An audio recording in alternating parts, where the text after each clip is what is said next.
So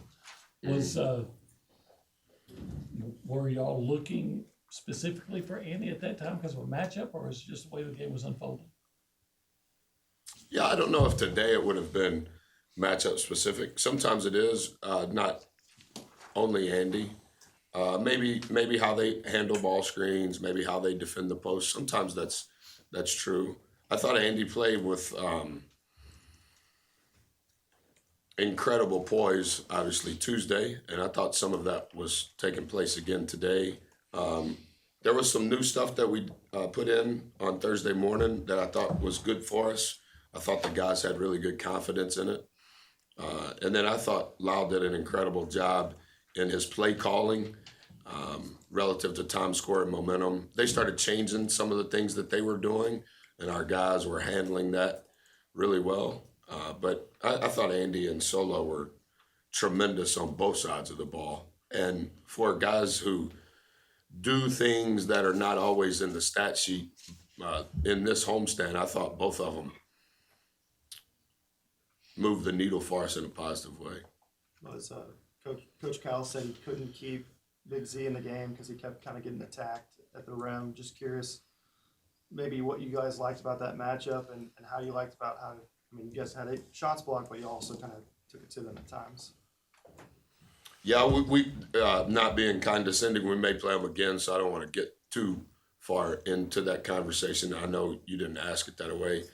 What I would say in preparing for them, and I do think our guys were aware of this, and I think I mentioned it to either Travis or Alex yesterday, they're tremendous in the open floor. And the rim pressure that they apply in transition, in the half court, and defensively is in this 4 out of 6 games that they've won. I think all of that has correlated. And so I thought that in the first half, we probably fueled that a little too much. I thought we did a great job on the defensive glass. It was statistically our best in any half in SEC play. But as you know, a live ball turnover and or a block shot, which we deem a live ball turnover, particularly a team that's so good in the open floor and attacks in transition the way they do, we struggled. And I thought that the things that we were not good at in the first half, we were distinctly better at in the second half. And I thought the things that we were really good at in the first half, 87% defensive rebounding percentage is extraordinary for any team, but particularly us. We were not as good in the first 10 minutes of the second half. It was almost, we corrected some things, and the things we were doing good, we went away from. I thought the last 6.5-ish minutes, I thought was the first time that the things that were important to this game, I thought we kind of put it together on both sides of the ball. And personally, I thought that was when there was a little bit of separation for the first time. It seemed like you guys were a little disjointed on offense the first few minutes, but when you subbed Andy, I know, and that's when all that was starting. But when you guys subbed in Andy and Solo particularly, just how much did their presence on the court kind of help turn momentum for you guys with what they bring? Yeah, I was telling both of those guys in real time when I could talk to them during the game and when I was talking to them during the timeouts. I thought they were both impacting the game arguably as much as any other game. And I thought the symmetry that they were playing with was tremendous. I think Solo continues to find his voice. He knows exactly what to do. He knows exactly what to do before I do. But he's starting to say it out loud, and that's not only growing him up, but I think it's growing our group up. And Andy, as you guys know, he's not vocal.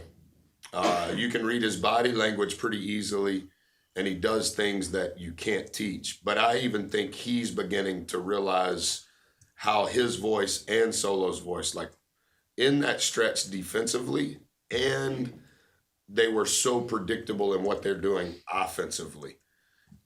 Similar to Tuesday and even tonight, that opens the floor for Gochi. That opens the floor for Ford. That opens the floor for Zoo.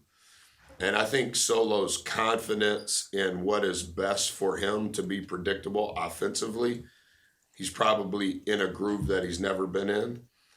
And I think that Andy is the most unselfish player I've ever coached, and he never wants to do anything that's not positive for the team. And I think he's accepting now that sometimes, Andy, it's okay if you shoot. That could be, like I tell CJ, if you touch it, you shoot it. And if you don't shoot it, that is selfish. And I think Andy is finally to the point, like, I would say that's the highest number of field goal attempts he's had all season in a Power 4 game for sure. But those were all the right shots.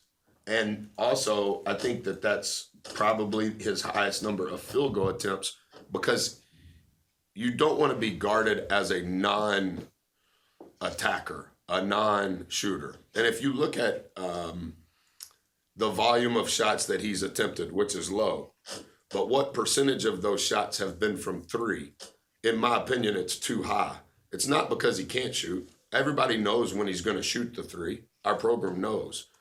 But it's too high of a percentage of his total shots coming from three. And I thought his attacks today, he's probably attacking for an assist. But when he attacks and plays off 2 feet and can score and or get fouled, really helps our team. During the game, the committee put out the preview brackets. Yeah, my wife was telling me about that yesterday. Yeah. What did it say? 6 overall on the 2 line. Is that a mile marker for this journey in this team? I wish the season was over today. That would be great. So we were the 6th seed. 6 overall, yeah, 6 seed. And what was? Tell me the first 5. Auburn, Alabama, Duke, Florida, Tennessee, y'all.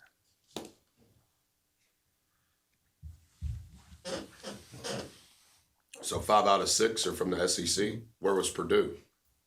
2 line as well, I think. Yes. And they're losing, or They just were number lost. 7. Yeah, I think they lost. And Houston was also a 2 seed. As rightfully so. It'll be interesting to see if our game matters. But that probably means the next 6 games matter most if we're going to have a data point to determine that, right? You know, just along those lines, Cal mentioned that y'all's ability to retain players has contributed to the success y'all have had this That was season. nice of him. You know, I guess just as you continue the season and you face teams like Arkansas that had to bring in so many transfers and you live in the portal era, just how valuable have you noticed the retention being in the moment? Yeah, I have a lot of thoughts on that, and I want to make sure that none of it comes across arrogant. I think it's incredibly hard in what college athletics has become to do what we're doing. And you can't point to one person or one thing. And all of it is such subliminal messaging. And I try to make sure that I have my emotions in check before I say anything and try to have great humility and the opportunity to be a part of this. But what has transpired here and is transpiring here, not the results, all of the things that led to the results, I think it's absolutely historical. And I'm very humbled by it. I have great joy in it. I do not take anything for granted. But the sign half a team, sign 3/4 of your team every year, that's the way it's going to be. And I didn't grow up as a fan. I've never been a fan. Probably will never have a chance to be a fan considering I'm old now. But I think it's kind of cool that there's a lot of guys in our program, young adults and old adults, that if you still read the media guide, I know that doesn't matter anymore either, but you would see multiple people that you know that have created a niche and created and established themselves in kind of an old school way. And I know this is new school, but in many respects, how we're operating is old school. And just because that's how my parents raised me, I think that's kind of cool. But We do not have the best players. We do not. I am not a Hall of Fame coach, as I mentioned yesterday. Coach has been in the Hall of Fame almost as long as I've been a head coach. But I tend to agree that no matter your talent level, if you all get together for the first time and pop firecrackers on July the 4th, you have not accumulated the reps of the group we have. And we're not more talented than they are, and I'm not a better coach, but we have accrued a lot of reps that matter, and we've got our heads knocked in a bunch.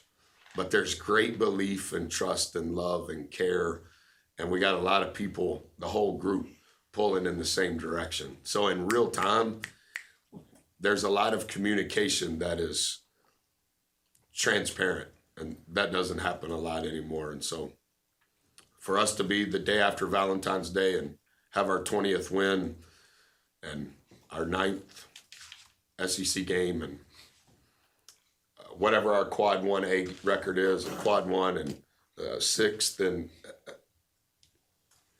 is it the tournament committee that does that or the ESPN guy? So that there's a data point with 3 weeks to play, cool. But we also know that a lot of those teams that are ranked ahead of us in the net and according to the seed line, we play. And so we have to be present in this moment and try to figure out how we can get a little better tomorrow, because I anticipate that this upcoming week will probably be a little harder than the week that we just lived. Zurich had 9 defensive.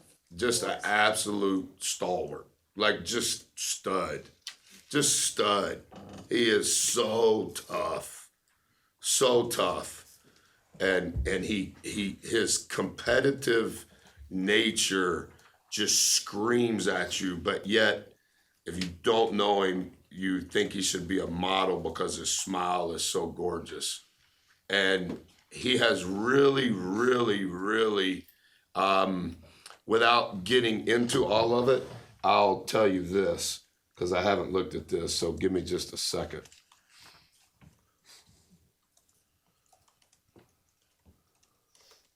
Okay, when Arkansas shot and Zoo was on the floor, Zoo got 26% of the defensive rebounds. So, our kids know the offensive rebound percentage, defensive rebound percentage as a team. And the ones that have heard me just say it ad nauseum, I try to find creative ways to keep them engaged in the conversation. So I've been trying to teach Gochi this. So when Gochi played and Arkansas missed, he got 10% of the rebounds. Okay, well, if you line them up, you would think Gochi would get more rebounds, right? Now, where we've got to improve is when Zoo was on the floor and Texas A&M missed, he got 0%. Okay, well, he's a go-get for us. And so one number, like through the roof, off the chart as a under 6'7" guard, through the roof. But he's got to get better on the offensive glass. And we need the consistency of Gochi on both sides. But to both of their credits, they're to the point that they understand that we watch what we call rebounding. We were watching them this morning at 6'11". Like, they're in it. They understand it. They're locked in. They know the opponent. We break it down like it's a scouting report, just specific. Like I said, 87% defensive rebound percentage in the first half. We finished 74% for the game. In the last game against Georgia, we were 70. In the game that we played before that at Missouri, we were 68. The game before that was South Carolina. We were 74. So it's been a couple of weeks since we had that high number. But entering today, we were number 1 in the league in offensive rebound percentage and number 1 in the league in defensive rebound percentage. And Andy's great. Solo's great. 4 is incredible. Zoo is so hard to guard. All of those things. I thought CJ was huge today too. but we are so dependent on those rebounding numbers, and Zoo doing that is really, really important.